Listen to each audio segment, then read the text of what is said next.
안녕하세요. 이번 시간은 제6강으로서 한손노트 페이지 24페이지의 제척기간에 대한 내용 설명드리겠는데요. 이 제척기간에 대한 내용은 앞에서 배운 4강에서 납세 의무 성립에 대한 내용과 5강 납세 의무 확정에 대한 내용을 연결해서 살펴보면 이 제척기간에 대한 내용을 금방 알 수 있는데요. 먼저 제척기간의 뜻부터 말씀을 드리면 이 제척기간에 대한 내용은 부가권을 행사할 수 있는 기간에 대한 내용이 제척기간의 뜻입니다. 부가란 말은 국가 또는 지방자치단체가 세금액을 산정해서 납세 의무자에게 얼마인지 알려준다에 대한 내용이 부가권이죠. 알려준다의 권리를 행사할 수 있는 기간을 보고 제척기간 그럽니다. 아까 말씀드린 대로 상강에서 납세 의무 성립과 확정에 대한 연결해서 이 제척기간에 대한 내용에 설명드릴게요. 납세 의무 성립에 대한 내용은 일반적 경우로서 세자 앞에 있는 글자를 갖추었다면 그 세금을 국가 또는 지방자치단체가 징수한다. 우리 입장으로서는 납부해야 된다. 우리 입장으로서 법이 만들어졌으니까 납부할 의무를 하죠. 납부할 의무의 시작을 보고 성립 그래요. 일반적 경우에 성립에 대한 내용은 여러분들이 아신 대로 세자 앞에 있는 글자에다가 하는 때를 붙인다겠죠. 취득세는 세자 앞에 취득이니까 납세 의무의 성립은 취득하는 때 됩니다.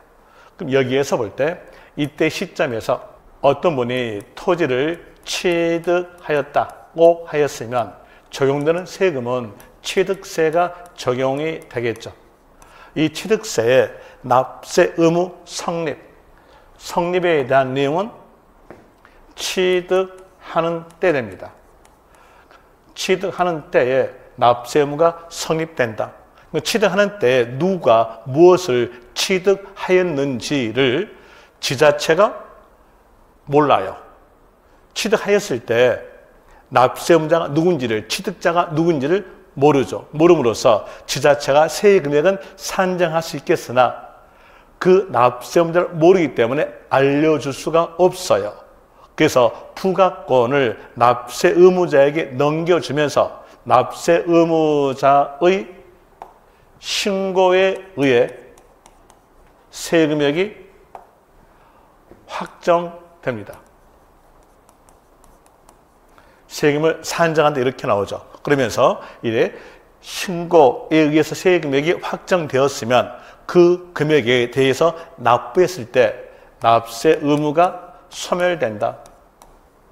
이렇게 나오게 되죠. 그럼 여기에서 볼 때 여가 부가권, 여가 징수권, 취득세의 부가 징수 방법은 신고 납부입니다. 그러면서 언제까지 신고 납부하라라고 신고 납부 기간을 주죠. 신고 납부 기간에 대한 내용은 취득일로부터 60일 내에 신고 납부하라 이렇게 신고 납부 기간 두죠. 그럼 취득일로부터 60일 내에 취득세를 신고 납부했다면 납부할 의무가 끝나는 겁니다. 그런데 어떤 사람들은 신고 납부를 이행하지 않은 사람들이 있겠죠. 일반적 우리 가정에 대한 내용과 같이 연결해 볼 때 여러분 자녀분들에게 공부하라, 학원 다녀라 라고 의무를 주죠. 그런데 그 자녀분이 학원 다니지 않고 PC방에서 놀고 있어요. 그랬으면 그 자녀분을 밝혀내야죠. 똑같아요. 신고 의무, 납부 의무를 줬는데 신고 의무, 납부 의무를 이행하지 않았다. 아니불자 써서 불이행했다고 한다면 지자체가 밝혀내는 겁니다. 그 밝혀낼 수 있는 기간을 보고 제척기간 그래요. 제척기간. 그 제척기간의 뜻에 대한 내용은 부가권을 행사할 수 있는 기간을 보고 제척기간 그럽니다. 밝혀내서 세금액은 얼마다라고 알려줄 수 있는 기간을 보고 제척기간 그러죠. 그러니까 제척기간, 이 기간 동안에 밝혀내는 겁니다. 만약에 이 기간 동안에 밝혀내지 못했다면 납부할 의무는 소멸되는 거죠. 이 내용에 따라서 문제 키를 잡아낼 수 있어요. 문제 키로서 는자 앞에 아니면 은자 앞에 제척기간 이렇게 나온다면 제척기간 문제일 것이고요. 또다시 마침표 앞에서 몇 년이 경과하면 납세 의무는 소멸된다. 몇 년이 경과하면 부과할 수 없다. 이 말이 나온다면 이 글자 보자마자 이 내용의 문제는 제척기간의 문제다. 이렇게 아시면 됩니다. 제척기간 문제라는 걸 알고 이제 포인트를 잡아야죠. 문장에서 포인트에 대한 내용으로서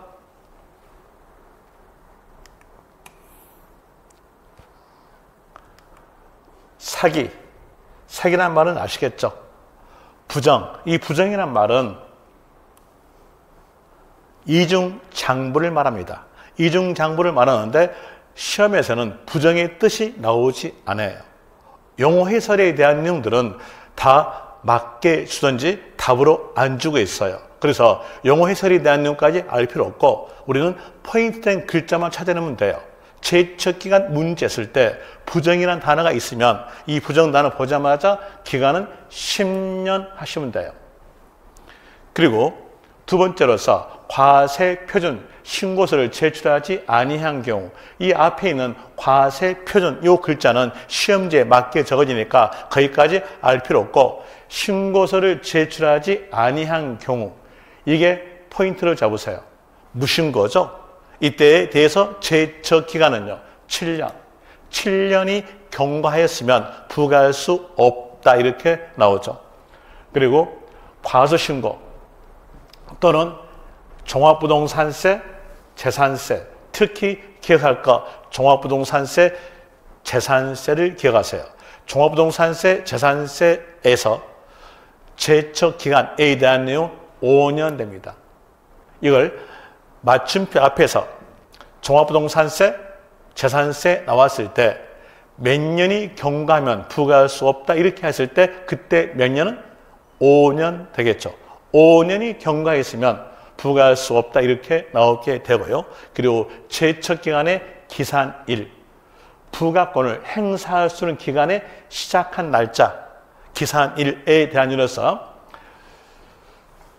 신고 납부되는 세금, 신고 납부되는 세금에 대한 내용이니까 취득세, 등록 면허세, 소득세겠죠. 이때 기산일은 신고 납부 기한의 다음 날입니다. 그런데 신고 납부 기한에 대한 내용은 문제에서 맞게 적어질 거니까 우리는 포인트를 다음 날로 잡으시면 돼요. 그리고 재산세, 종합부동산세 하나 더 버틴다면 지역자원시설세에서 제척기간의 기산일은 납세 의무 성립일입니다. 보유세금에서 성립일에 대한 내용은 기준일 이렇게 했었죠. 기준일로서 며칠? 6월 1일로 갑니다. 그래서 재산세, 종합부동산세, 지역자원시설세에서 제척기간 기산일 물어본다면 성립일 나와도 맞고요. 기준일 나와도 맞고요. 기준일이 6월 1일이니까 6월 1일 나와도 맞겠죠. 이런 이유로서 제척기간에 대한 내용에 대해서 설명드렸으니까 여기에 따라서 문제와 같이 연결하여 봅시다. 문제에 대한 내용으로서 먼저 1번 납세자가 법정 신고 기한까지 신고서를 제출하지 아니한 경우 역외거래 제외. 여기 역외거래란 말은 어떤 내용이냐면 혹시 여러분들이 사회생활 하시면서 조세 피난처란 말 들어봤을 거예요. 해외에다가 세금을 적게 내기 위해서 종이적 회사, 빼빠 회사를 만들어 놓고 세금 회피하는 것, 이걸 보고 역외거래입니다. 이 역외거래가 있다면 그때는 15년이에요. 여기서 역외거래 제외했으니까 없다는 얘기죠. 이는 해당 국세를 부과할 수 있는 날로부터 10년을 제척 기간으로 한다. 마침표 앞 보니까 나온 글자 제척 기간 나오죠. 문제 키 잡았죠. 문제 키 제척 기간이었고 포인트 잡아야죠. 포인트에 대한 내용으로서 신고서를 제출하지 아니한 경우 그리고 여외 거래 아니라겠어요. 그러면 신고서 제출이 아니한 경우니까 무신고죠. 무신고로서 이 경우의 제척 기간은 7년입니다. 그런데 10년이다 틀렸죠. 7년 이렇게 나와줘야 되겠죠. 그러면서 1번 내용 틀렸고요. 2번 가봅시다. 2번에 대한 내용으로서 납세자가 조세 처벌법에 따른 사기나 그 밖의 부정 행위로 종합소득세를 포탈하는 경우 그 국세를 부과하는 날로부터 15년을 부과 제척 기간으로 한다. 마침표 앞 보니까 제척 기간 문제 키 잡았죠. 그리고 포인트 잡아야죠. 포인트로서 쭉 보니까 부정 나왔죠. 부정 나왔고 역외 거래 제외했으니까 역외 거래는 나오지 않았다는 뜻이죠. 부정 나왔어요. 부정 나왔으니까 이때에 대한 내용의 기간은 몇 년? 10년. 그런데 15년이다 틀렸죠. 어때요? 이렇게 문제 키 잡고 포인트를 잡아내니까 답이 금방 튀어나오죠. 이렇게 푸는 것이 키워드에 대한 이로서 문제 푸는 방법입니다. 또 보죠. 3번에서 종합부동산세의 경우 부가 제척기간의 기산일은 자 은자 앞에 기산일 제척기간의 기산일을 물어봤네요. 제척기간의 기산일 제척기간의 시작한 날짜 나왔으니까 이제 포인트 잡아야죠. 포인트는요. 종합부동산세 종합부동산세 재산세 보유만 세금인 지역자원세까지 포함해서 제척기간의 기산일은 성립일, 성립일로서 기준일 되겠죠. 그런데 여기에서 신고기간의 다음 날이다 틀렸죠. 신고기간의 다음 날이 아니라 납세 의무 성립일 이렇게 나온다고 했지. 아니면 과세 기준일 아니면 6월 1일 나와야 되겠죠. 그래서 3번 틀렸고요. 그리고 4번 갑시다. 납세자에게 부정행위가 없으며 특례 제척기간에 해당되지 않은 경우 원칙적으로 성립일로부터 3년이 지나면 종합부동산세 부과할 수 없다. 자, 여기에서 맞춤표 앞에 보니까 몇 년이 지나면 부과할 수 없다. 이렇게 나옴으로써 이건 제척기간 물어본 거죠. 이제 문제 키는 제척 기간의 문제 키. 포인트는 종합부동산세. 종합부동산세에서 제척 기간의 기산일은 성립일. 그래서 성립일로부터 제척 기간은 5년. 그런데 3년이 지나면 틀렸죠. 성립일로부터 5년이 지나면 이렇게 나와야 되겠죠. 이게 기출문제니까 이 문제가 다음에 나올 때는 변형해서 나오겠죠. 어디를 고치겠는가? 여기 고치는 것은 여기를 고치겠죠. 성립일. 이거 조심하시면 됩니다. 그리고 5번 문제 가보죠. 5번 문제에 대한 내용으로서 납세자에게 부정행위가 없으며 특례 제척기간에 해당되지 아니한 경우 원칙적으로 기준일로부터 5년이 지나면 종합부동산세를 부과할 수 없다. 맞춤표 앞 보니까 몇 년이 지나면 부과할 수 없다. 이렇게 나옴으로써 여기에 대한 내용 제척기간 물어본 거죠. 그리고 포인트를 잡으셔야죠. 포인트에 대한 내용으로서는 종합부동산세. 종합부동산세에 대한 내용이니까 제척기간은 5년 됩니다.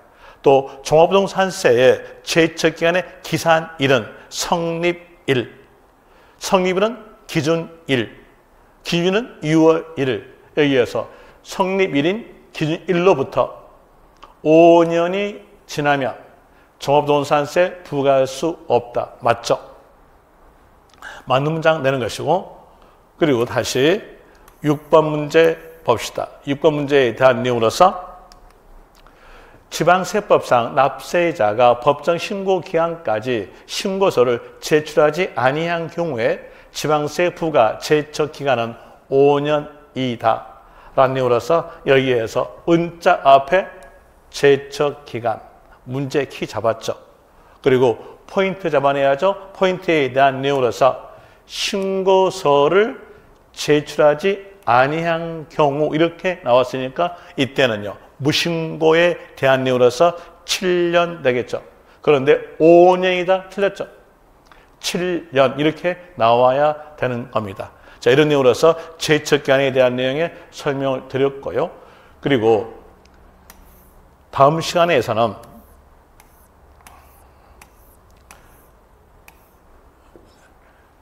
제7강으로서 가산세에 대한 내용 설명드리겠습니다.